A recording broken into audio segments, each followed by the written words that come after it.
So Sam is the Director of Policy and Research at the Ryerson Leadership Lab, a think tank that takes a leadership development approach to some of today's most pressing civic challenges. He also teaches about government relations and advocacy at Ryerson University and George Brown College. Sam previously served as the Chief of Staff and Director of Policy to Ontario's Minister of Education from 2014 to 2018. And he also worked on Ontario's public service and as the Executive Director for the Ontario Undergraduate Student Alliance, advocating for equitable access to post-secondary education. Garima, who you'll also see on screen here, leads Maitre's policy and research strategy. Prior to joining Maitre, Garima spent several years with the Ontario Public Service in various roles.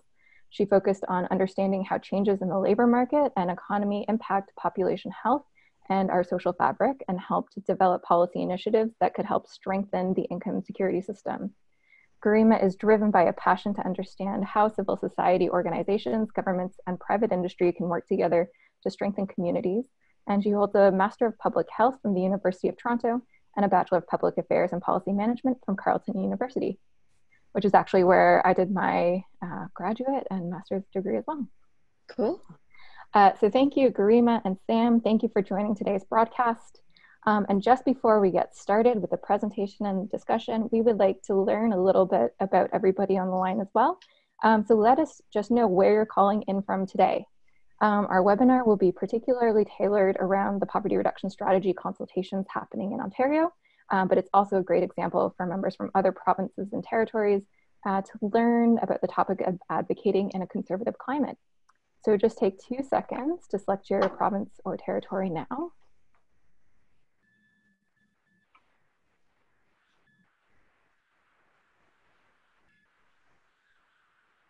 And Hannah, I think actually you have those results on your end. Can you tell us where everyone is calling in from?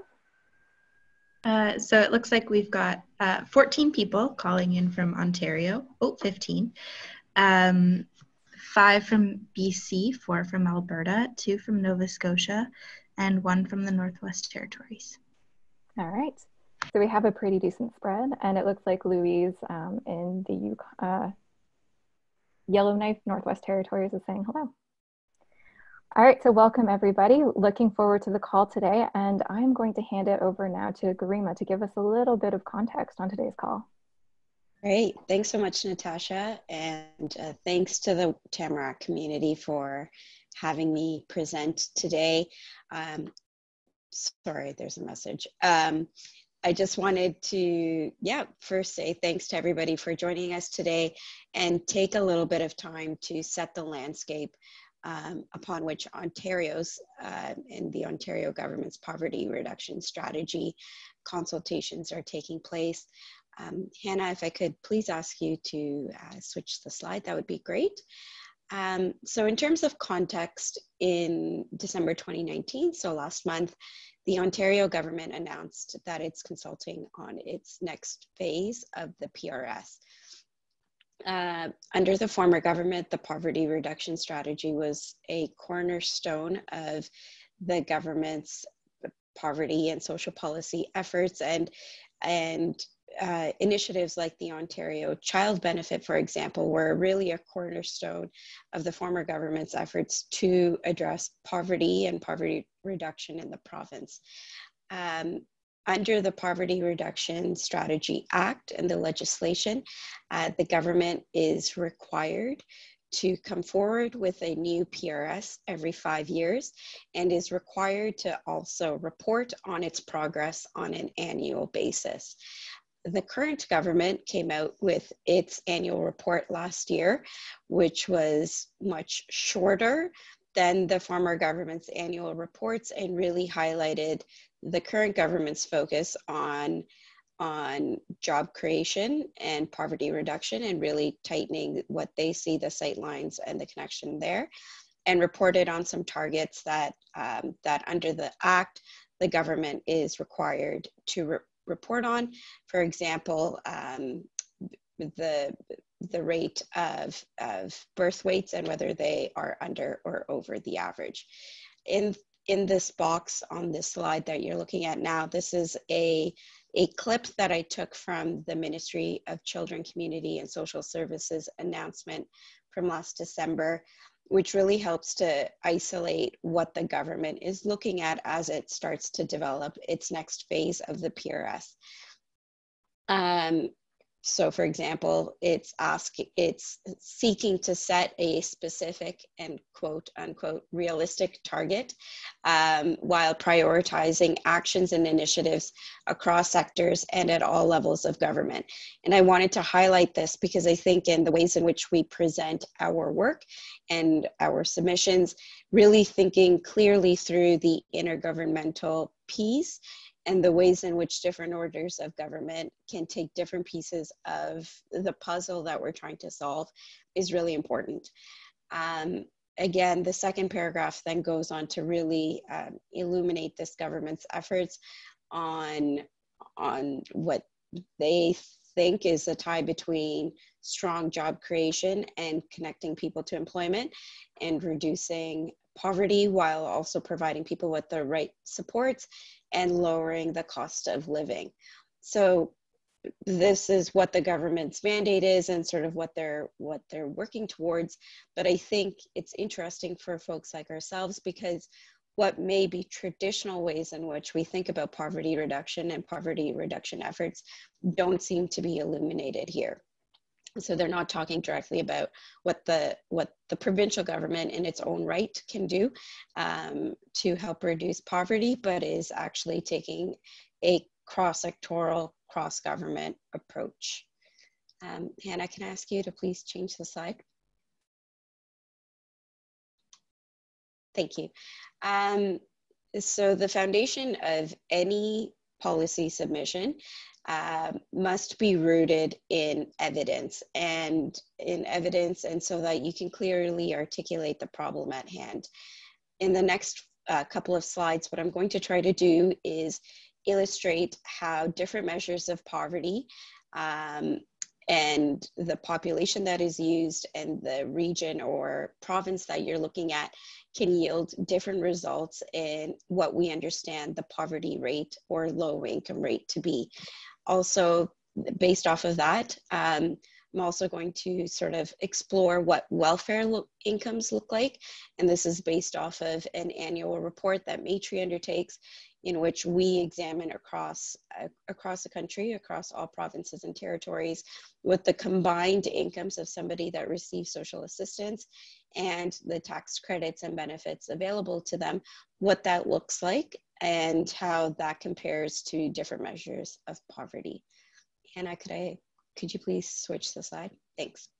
So across Canada, you'll see, so in this slide, you'll see that I've presented 2 different poverty measures and have broken it down by 3 different population types.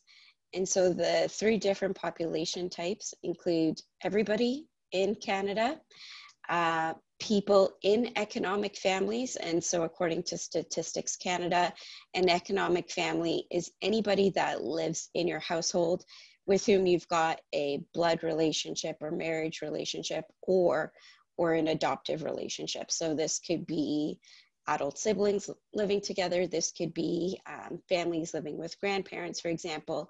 And this is a really important definition to take into account because it really considers the total resources available within a family. In the black solid line, you'll see that in 2017 and pretty steady since 2007, the low income measure after tax, which is a relative measure of poverty or low incomeness, hovered around 12 to 13%. However, when we look at all persons low income or poverty rates using the market basket measure, which is an absolute measure of poverty that sort of assesses the percentage of people that have disposable incomes below a certain threshold required to live a life with dignity, that figure drops slightly to about just under 10%. You'll see from this slide that people that are in economic families, which is the longer dashed line, either in black or red. So regardless of whether it's a limb measure or an MBM measure, tend to have lower rates of poverty.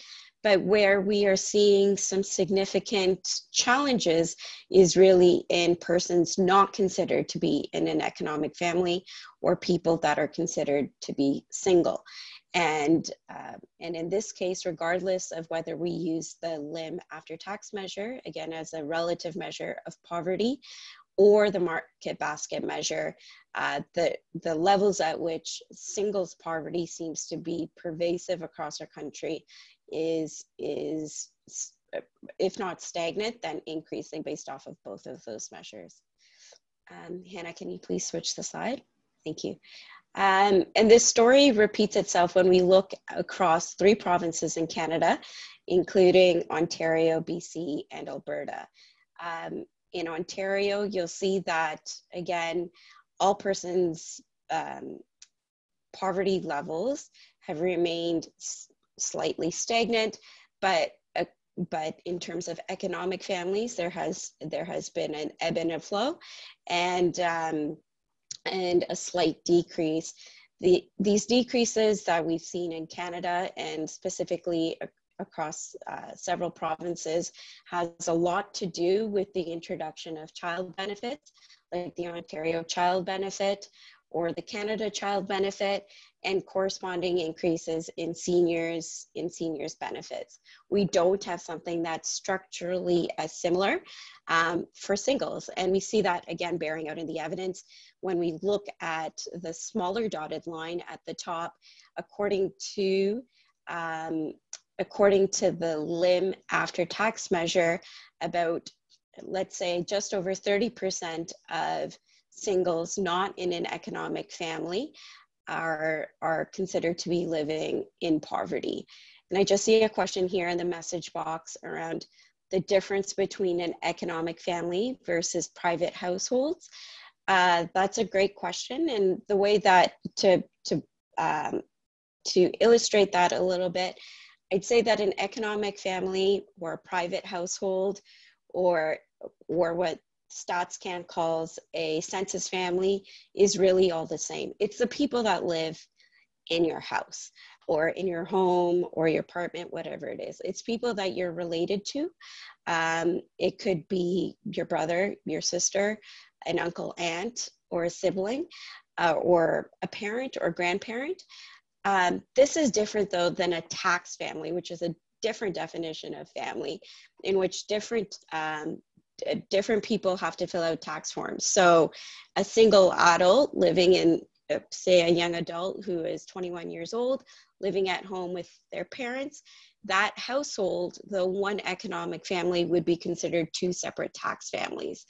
And that matters, and we'll get into this a bit later, because of the types of policy levers that are available at your disposal when you're trying to address some of these issues. I hope that answers that question. Hannah, could I ask you to please switch the slide? Thanks. In terms of welfare incomes in Ontario, I wanted to take a moment just to, again, to show how important different types of income supports really are to helping families and people reach a level of income that by a limb measure or an MBM measure helps to improve their circumstance. So this is based off of, again, a Matry paper that we undertake every year. But for a single person considered employable, or as per the former slide, somebody not in an economic family, their total welfare income from Ontario Works and other tax credits like the HST tax credit would be around $9,600. According to the MBM, this person's welfare income is about 45% of the market basket measure threshold. And under the limb threshold, that's about 40% of the limb. So for somebody that is single and unemployed and has no other source of income except for social assistance and the other benefits available to them, that person is 40% lower than a relative measure of poverty, which is a deeply, deeply, deeply impoverished state to be living in. You'll see that the rates go up slightly as we go, as ODSP rates in the province are higher than Ontario Works. And though the MBM and LIM do not take into account the higher cost of living for people living with disabilities, the welfare income as a percentage of MBM increases to about 70% for a single person with a disability under the MBM and over 60% for somebody over the LIM. And then we make even more progress when we take into account the impact of the Ontario Child Benefit and the Canada Child Benefit. So under the MBM, for a single parent with one child, their total income, including Ontario Works and other types of supports available to them, is over $20,000, which is about, again, 70% of the MBM and over 60% of the LIM. Hannah, can I ask you to please switch the slide? Thank you. In Alberta, again, the same story it seems to bear out in the evidence, except you see huge fluctuations in singles poverty rates especially. And this is, again, I think, informative for the types of policy ideas or submissions that one would put forward, because they might not be the same for everybody that you're trying to address. So the policy tools and solutions that you put forward for families might actually look very different for singles living in poverty, because the rates that singles or the poverty rates for singles in Alberta tends to fluctuate very deeply. Again, just under, for a single person under the MBM in 2017, we're looking at a poverty rate of, let's say, about 18%. This is lower than the rate that we had seen in Ontario, which is about, I think we said just over 30%, between 30 and 35%. Hannah, could you please switch the slide? Thank you. And again, we see how important social policy is and income supports are to helping people reach a certain standard of living. In Alberta, under their social assistance program for somebody who is single and considered employable, they get about $8,000 in basic assistance. And that is just less than 40% of the market basket measure, and just under 35% under the low income threshold after tax. Again, just like we saw in the Ontario example, as income supports get added on, for example, for people who have children in their families, their relative well-being tends to increase. And lastly, I just wanted to go through the BC example. Hannah, could you please switch the slide? We see the same trend bearing out in the evidence again. Not as much fluctuation in singles poverty rates as much as we saw in Alberta, and single poverty rates and all person and economic family rates trending in the same direction that they did in Ontario. Hannah, could I ask you to please switch the slide, and then I'll address one question that's in the message box. Here again, it's the same story. We see that for a single person with a disability in BC, if they receive their maximum disability social assistance amount plus other tax credits like the HST, they're at about 70% of the MBM, but this tends to then fluctuate and is not as high as we see in Ontario, for example, for families with children. And this is because BC is just starting to introduce a strengthened child benefit and has lagged behind some of the other provinces. And then last slide. Hannah, could you please switch the slide? Just some final considerations for your submission. Remember that not everybody living in poverty receives social assistance. And so the ways in which you think of policy ideas to include in your submission should look at the broader low-income population and those who receive social assistance in tandem. I really think that the big policy focus for this next decade or next era of poverty reduction will really need to focus on single adult poverty. It's really important that we be clear about the measure that we're using and why we're using it in our analysis. And this will help inform the types of policy tools and ideas that you bring forward for consideration. Before I leave and hand it over to Sam, just wanted to address one more question around the use of LICO and how that comes into play.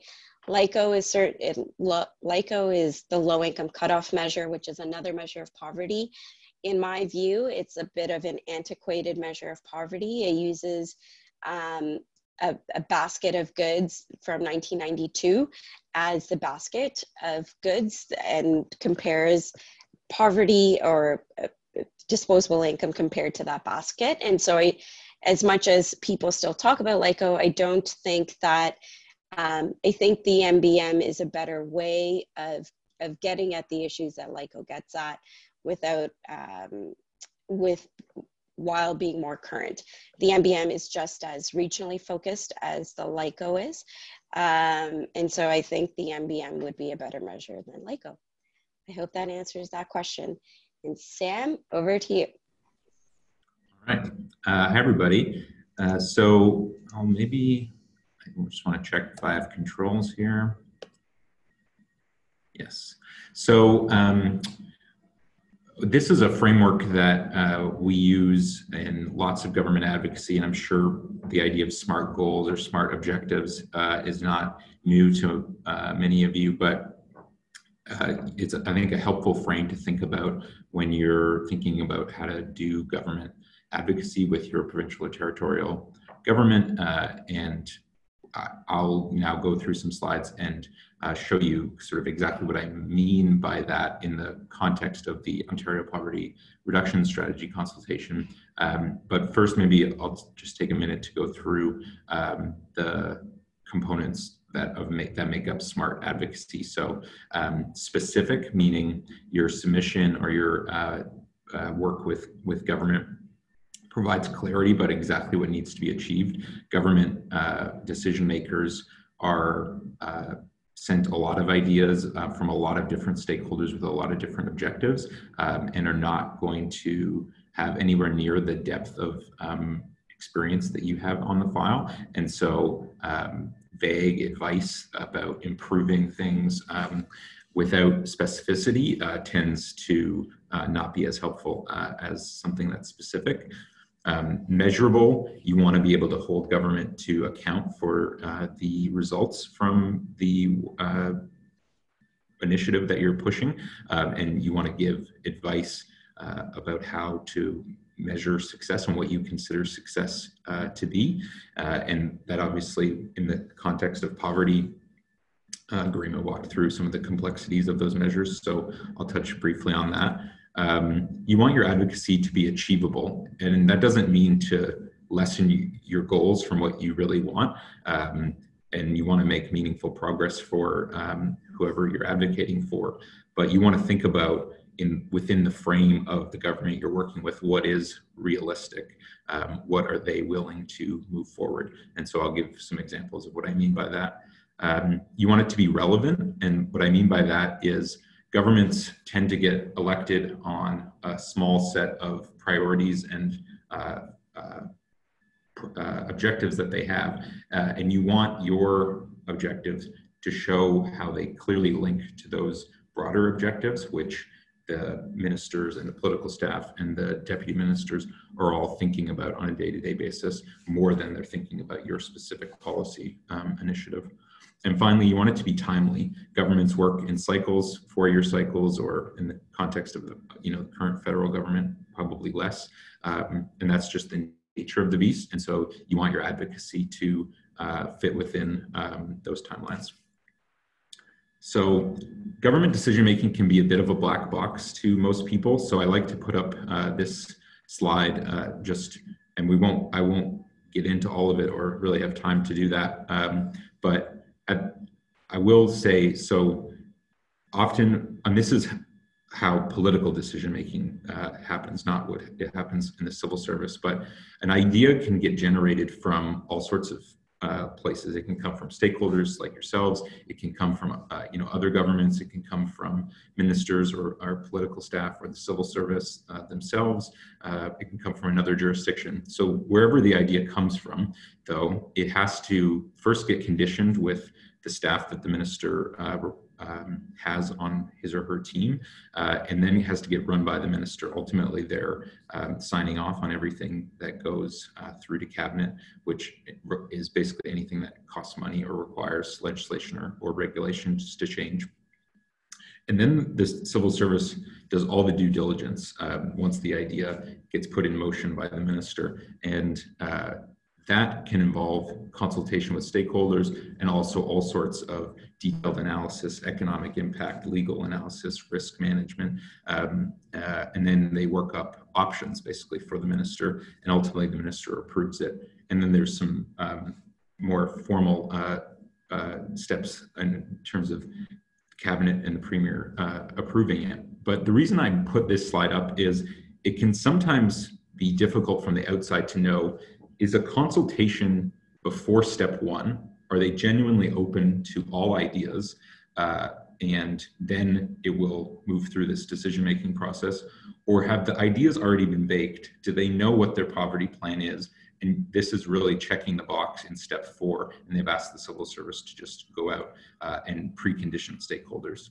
And the answer is both sometimes, depending, and that's not a partisan comment, it's just the nature of government decision-making. Grima and I have talked to enough people in the Ontario government, both on the political and civil service side, to feel pretty confident that this consultation is more the former, that they really don't know what will be in their next poverty reduction strategy, and they're looking for ideas, which allows you to come forward with some more creative approaches than if you were boxed in.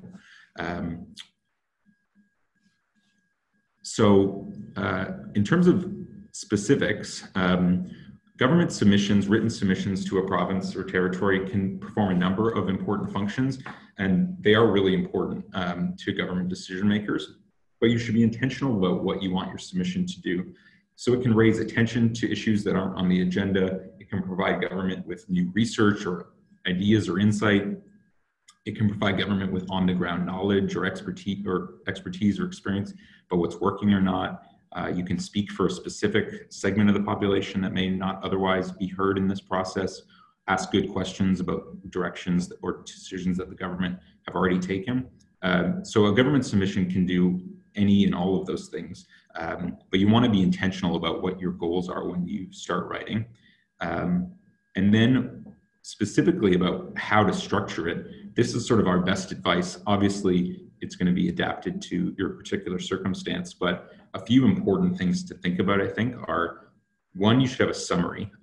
It really shouldn't be that long, ideally not more than 500 words, and ideally have your most important point as the first sentence. And I say that because government decision makers, especially as you get up the line in terms of into the deputy minister, the chief of staff, or the minister, may only give your submission 20 seconds, and you want to make sure that they are getting the most important part. But that's not to say that the whole thing needs to be brief. Include as much detail as you have, because further down the line in the government decision-making process, the analysts and the policy advisors and the managers and directors within the civil service will certainly read it much more thoroughly. But I say that because you want your submission to work at multiple levels. You want to include a brief organizational description about who you are and who you represent, in case the people reading it don't know that. You want to have principles that inform your position and lay those out. What do you stand for and what is informing what you're then going to recommend? You want to demonstrate then your concerns or challenges about the particular policy area. What are you looking to solve? And that's where you can include any relevant background or jurisdictional comparisons or research that you've done. Fifth is very important, and I'll talk about it a bit in a minute, but you want to demonstrate then how your ideas connect to the government's priorities and mandate and why they should want to do these things. And finally, you want to have a section that's specific action that you're recommending. This, to me, is the missing piece from many submissions sometimes, where you lay out excellent context and excellent information, but the reader is left wondering, what am I to do with this information? What do you want? And so you want to be specific. It can sometimes feel a bit bold. They're like, who am I to direct the government on these things? But you want to, you do want to be specific. And then sometimes I get questions just about structure. So maybe I'll give sort of 5 tips about that. So make sure your document is structured and has an easy roadmap on how it is structured, with headings for the reader to follow. Again, especially because most won't read the whole thing. Often when I was the chief of staff, I would feel confident that I knew most of the background that they were going to tell me, and I just wanted their recommendations. So I would go straight to the recommendations. If I read something that I didn't understand, then I might go back and read more. But if it was recommendations that I was expecting, then I would just move on. So you want to make sure that you're allowing the reader to quickly find that. You want to use clear, simple language. Writing that's too dense or lacks cohesion is less likely to be remembered in the decision-making process. Where your goals align with the government, you do want to give them credit. At the end of the day, it's humans reading this, and they like, to know that they're doing a good job. And so where you can quote back to them things that they've done that have been good, or language that they've used that you agree with, you want to try to include that. Garima mentioned this, but you do want it as much as possible to be evidence-based, and especially the civil service will want to know where your stats and figures are coming from. So include either footnotes or a bibliography. And then sometimes people ask about writing style. I think it's good to be in an active voice, be directive, as opposed to being sort of a dispassionate. This is advocacy, not research. So this is an example from a parent group that I sort of like, so I'll just read it out here. So this was a group that was working on school repairs. So when I was the Chief of Staff to the Minister of Education. So the first bullet was who they were. So they're a nonpartisan, parent-led, Ontario-wide campaign that was focused on ensuring that every publicly funded school in Ontario is a safe, well-maintained, healthy building that provides an environment conducive to learning and working. So in one sentence, I know who you are and what your principles are. What are you looking to achieve? And then the second bullet was the government must commit to eliminating the $15.9 billion of disrepair across all 72 school boards, which depends upon maintaining adequate and stable provincial funding. Again, in one sentence, I know what your goal is. You want the school repair to go away, and the measure by which you're measuring that, which is $15.9 billion. And then the third is the specific recommendation about how to get there. The government must maintain the existing special school improvement condition funding at $1 billion a year until the backlog is eliminated, while also maintaining blah, blah, blah. But again, it's a specific roadmap. Okay, you're willing to do this at $1 billion a year until the backlog is gone. As a decision maker, in not too many words, I can read that and walk away and know the bar by which I'm being measured against to know if you would support our school repair plan. So I use that as an example. So measurable, I won't spend too much time on this because Garima did a great job. The Act, the Poverty Reduction Act in Ontario, specifically requires a target and indicators, and it even lists it in some specificity that the indicators have to include income, education, health, housing, and standard of living. So basically, because of that, and the government has shown no intention to change that legislation, government is going to be looking for your specific advice and views on these targets and indicators to know where are the risks and where are the opportunities about changing them. And just generally, I'm going to get into a bit more in a second, conservative view, values, and conservative ideology, but I don't think it would surprise most of you, but in general, conservatives, I think, will prefer absolute measures like the market basket measure over relative measures like the low-income measure.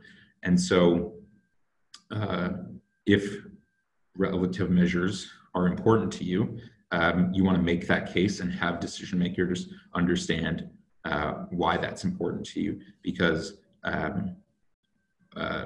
there will be, I think, an ideological preference for you need a certain number of things to be considered not in poverty, not, you know, how close are you to the middle class, basically, or relative measures. So that's all maybe I'll say about measures. So achievable, so this is probably the trickiest part. Government has told us, and I don't think it will surprise you, it's very unlikely that this next poverty reduction plan has spending authority, meaning they have money set aside for new initiatives to reduce poverty, and are looking for great new spending ideas from stakeholders. But there are still opportunities to influence and get success within this government's existing frame and plan. So I give sort of 5 ideas just to illustrate what I mean by things that I think are realistic. So this government's, in Ontario's, top priority is reducing taxes and fees, making life more affordable, as they say.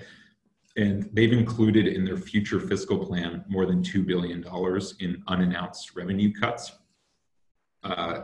They may have specific ideas about what they plan to do with that fiscal room, but they've already shown preference for targeted changes like the low-income tax credit. The child care tax credit was, you know, I can talk all day about why that's bad policy, but it was at least targeted more to low-income people than not. And so if you have good ideas about how tax changes could help people be lifted out of poverty, this government will be a receptive audience to that. Second, they love talking about getting rid of red tape. So they're looking for low cost or no cost potential policy changes that are about administrative efficiencies. And so if within housing or childcare or any, you know, social assistance, if there are policy ideas that are about making things more efficient, reducing complexity and rules, again, you'll find a receptive audience with this government. Also in healthcare, they have spending increases baked into their plan in healthcare, and so within mental health, within low-income seniors dental care, they've indicated they plan to work with the federal government on pharmacare, maybe not perfectly, but if there's a way to help shape those conversations with a focus on poverty reduction, there might be room for success there. Housing affordability, they know that the lack of rental housing supply is a challenge, and so again, you may not agree with this government's direction on housing, but you have a common problem set, and so if you can work off of that common ground to solutions that they may implement, again, there may be room. And finally, employment and training, they have, you know, made no secret that they plan to overhaul employment supports and service delivery, see that as a key commitment. And so advice about how that can work with the poverty reduction strategy may be successful. And then I know I was asked to sort of give some perspective about how to talk to conservatives and work with conservatives. So I like to put up this slide as a starting point for that conversation. So this is from Ecos Research, a polling firm in Canada, and this was taken right after the federal election, so it's only a couple months old. And so they call it this open ordered index, but I think it's probably the best frame to start this conversation. So if you ask Canadians this question, when you're raising children, which of the following do you think is more important to emphasize? And people have to pick between order and openness, good behavior and creativity, morality and reason and evidence, and then obedience and questioning authority. So you have to pick. If you pick all of the ones on the left, 4 out of 4, you're in that top quadrant. 66% of the people are voting conservative. If you're picking all 4 on the right, only 14% of people are voting conservative. So when you're working with conservative decision makers, conservative staff, they're much more likely to be thinking about and have values that sit on that left side. And so I bring that up because in the context of poverty, at their core, they believe their core values are about self-reliance, personal responsibility, good behavior as being important human attributes. And so that guides their policy choices.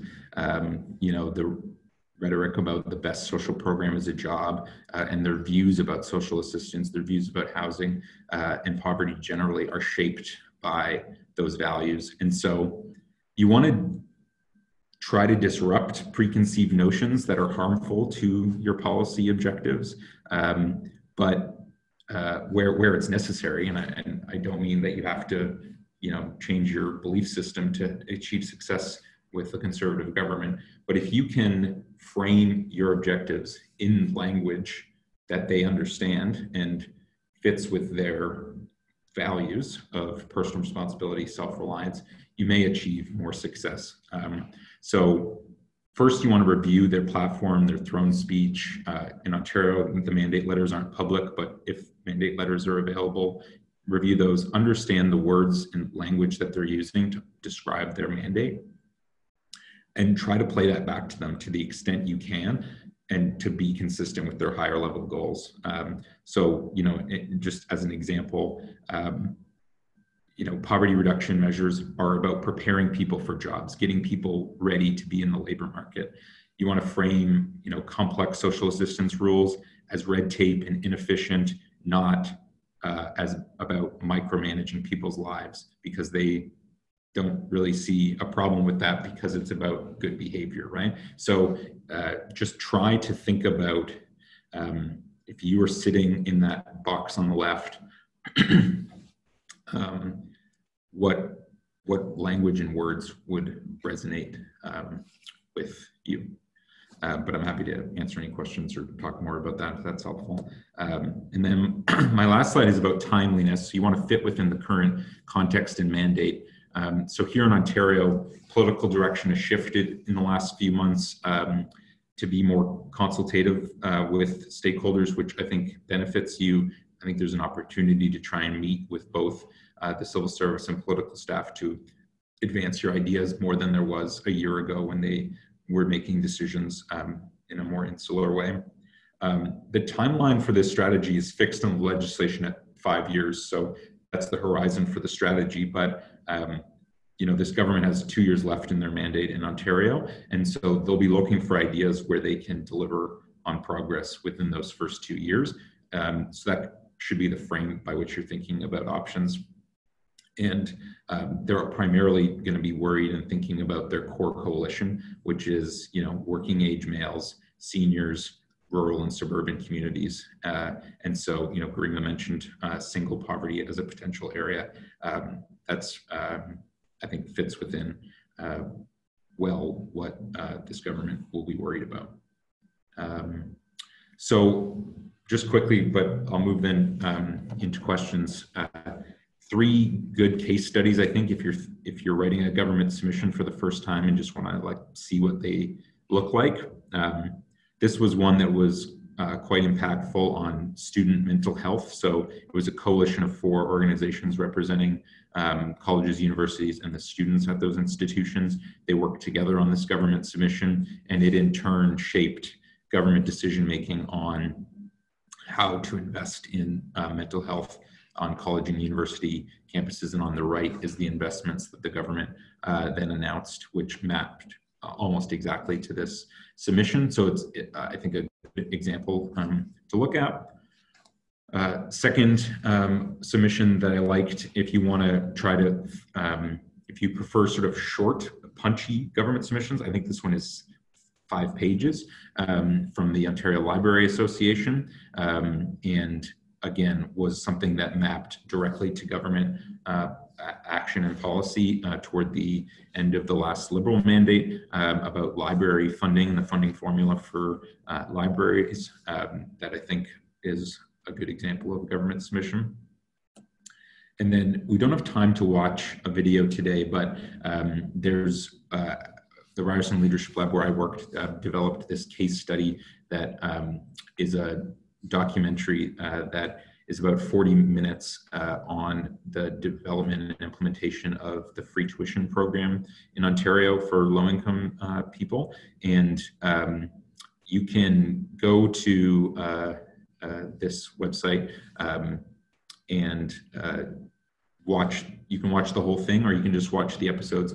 And episode 4 actually is Deb Matthews talking about receiving a government submission from the Student Association and how it informed then the rollout of the free tuition program. So it's I think a helpful context to hear from a politician how they took in government submissions and government advocacy. So we'll send out the link to this at the end if you want to dive more into that. But that is all. If I can be helpful, this is my contact information, and the Ryerson Leadership Lab has lots of opportunities to learn more about sort of government advocacy, and so I'm happy to be in touch with any of you, and good luck with the consultations.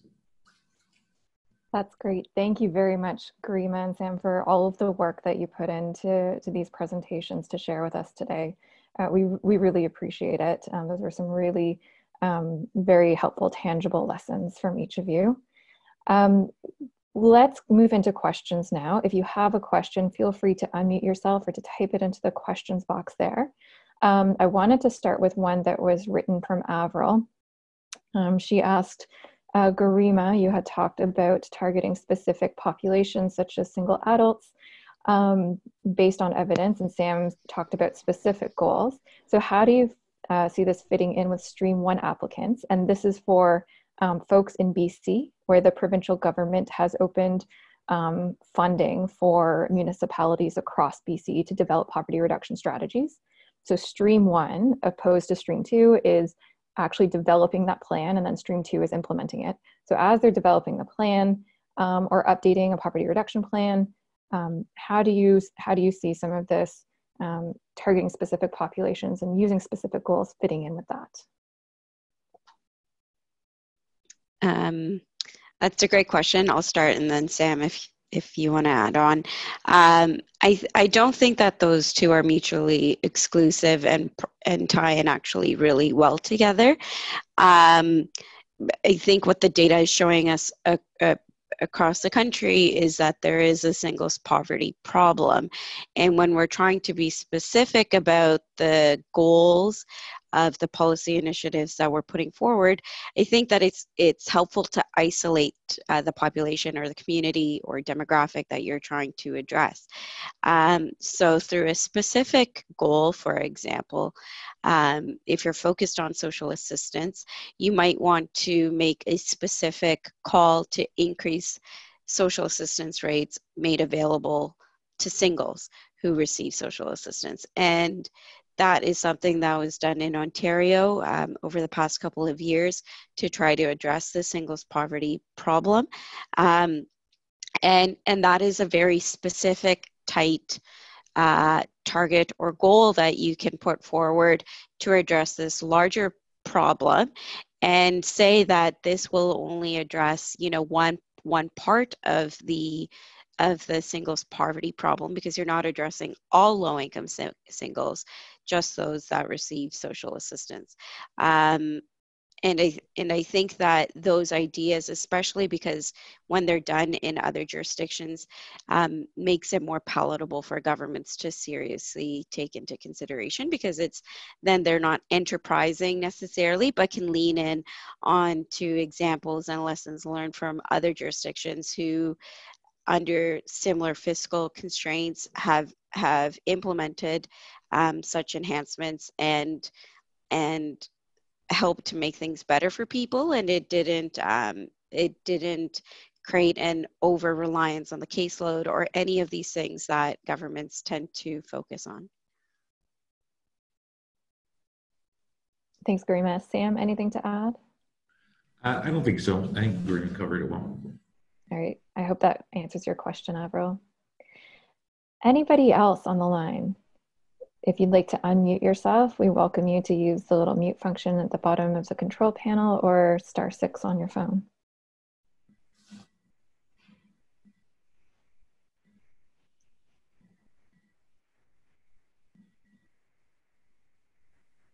I see a comment from Melinda that says, thank you to both. I really enjoyed both presentations. I have a question. So Garima and Sam, you both presented some some pretty good analysis on what's going on in the political sphere. Do you have any tips or tricks on when we get a government news article, release, whatever that might be, on reading between the lines to try to figure out what that means for the folks that we're trying to advocate for? Yeah, for sure. Like, so I think, and Grima even had the language in the Ontario government news release for when they announced the poverty reduction strategy, which was, it was informative to me in a few ways. So I wish we could pull it up, but like the first bullet was, so they had like a bunch of language in the press release with a quote from Todd Smith. And then one of the first bullets was, this consultation is required by the Poverty Reduction Act. And so it's like the people in crafting this, which often is, the communications people on the political side, they're doing this because they have to, but is like how I read that first bullet, or else why would they even include that? But it's also, they lay out their priorities. So they're trying to precondition the consultations when they talked about making life affordable and job creation and whatnot. So I think what they're trying to say, so sometimes they're trying to set expectations in some of the language that they use. If I had it in front of me, I could give some examples, but in general, government, when they're putting together those news releases, they are trying to sometimes send messages without using such specific words, for sure. That's great, Sam. Thank you. Garima, anything to add? No, I think that was spot on. All right, we have a couple of different questions from Michelle in Simcoe County. The first one being probably what everybody in Ontario is asking. Any news on a deadline submission? Any thoughts on when the survey might be posted? Do you have any insider information on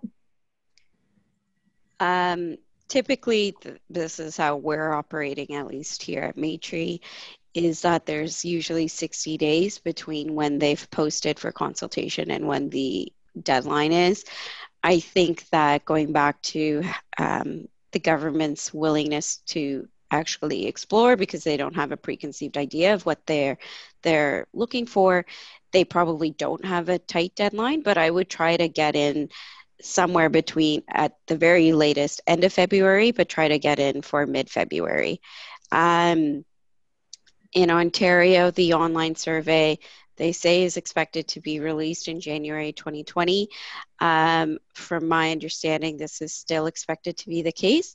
I think that for those of us on the call, we should really try to focus our attention on our submissions and not rely much on the survey, except for actually filling out the survey and ensuring that there's, I think, quantity in the number of responses they get is going to be important, but I don't think that the survey will be structured in a way that actually helps to articulate some of the concerns and the ideas that folks on this call have.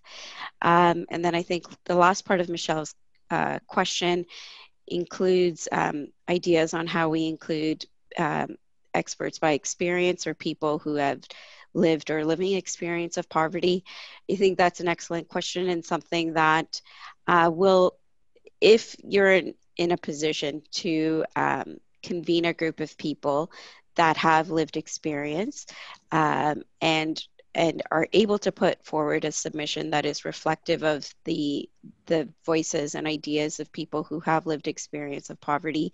I actually think that with this government, that will go very far and will very much resonate with them. From my experience, and many people disagree with me on this, but I do think that this government cares.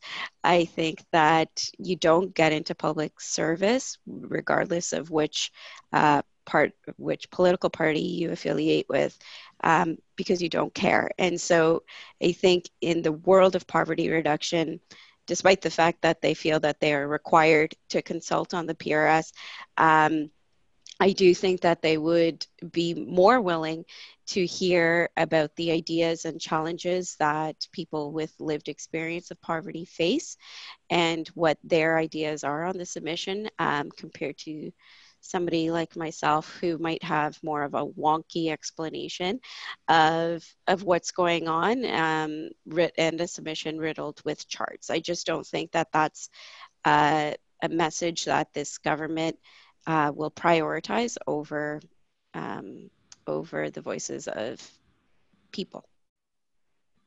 Yeah, so I'll just maybe echo that and then say, like, again, just be a bit strategic about it, where, like, if the voice of the individuals with lived or living experience are saying they want a higher minimum wage, this government will not care about that feedback. But if the feedback that you're collecting and giving is about, the complexity of social assistance rules and how you could simplify them, or things that are within their worldview of how to reduce poverty, then I think it's very powerful for the reasons that Garima said. That's great. And I just see in the chat box that Gary had also given the deadline for the BC folks who are submitting. The deadline for the development grants is February 28th, if you weren't sure about that. Okay, so we're just before the hour. That webinar went really fast. We really appreciate all of the insights that you were able to share with us, Sam and Garima, and thank you everyone for joining today and for your great questions. This has been recorded, so if there's anything you need to go back through and refer to, we'll send that out to you afterwards, as well as the PowerPoint slides, which have some great information in them as well. Hannah, if you wanted to move on to the next upcoming opportunities, just a reminder that we do have the End of Poverty Gathering coming up at the end of October. So save the date now, and we will share more about this event with you later. Registration is going to open up soon, and you can get the draw on everybody else registering pretty soon. It'll take place in Calgary. It's hosted by Mayor Nenshi and the City of Calgary and Vibrant Communities Calgary, and we're looking forward to lots of interactive workshops, inspiring keynotes and panels, and interactive exercises and community tours. So stay tuned for more on that. As well, we have a couple of webinars coming up, leveraging local assets and social procurement with Hanifa and Nate Stevens in Toronto. The registration link is there, and I'll send you more about that in the follow-up. On the next webinar slide, we have Building Social Capital Through Community Development on January 2019. The link is there, and I'll send it to you in the follow-up. That's about assets and what you do once you have those assets mapped out and how you build that social capital. On the next slide, we have Asking Your Communities, a journey to understand participation and involvement at the end of February with Lilia Kameni and Paul Bourne.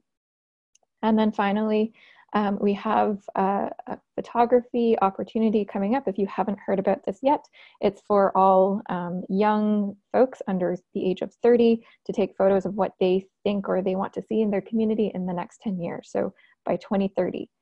If you are working with community groups, please forward this onto your network. The link is at the bottom of the screen, and I'll send it to you in the follow-up. So that is all for me. Once again, thank you to our speakers, Garima and Sam today. Thank you everyone for joining us. Have a fantastic afternoon, and I'll send all of those resources to you in a couple of days. Take care. Thank you. you.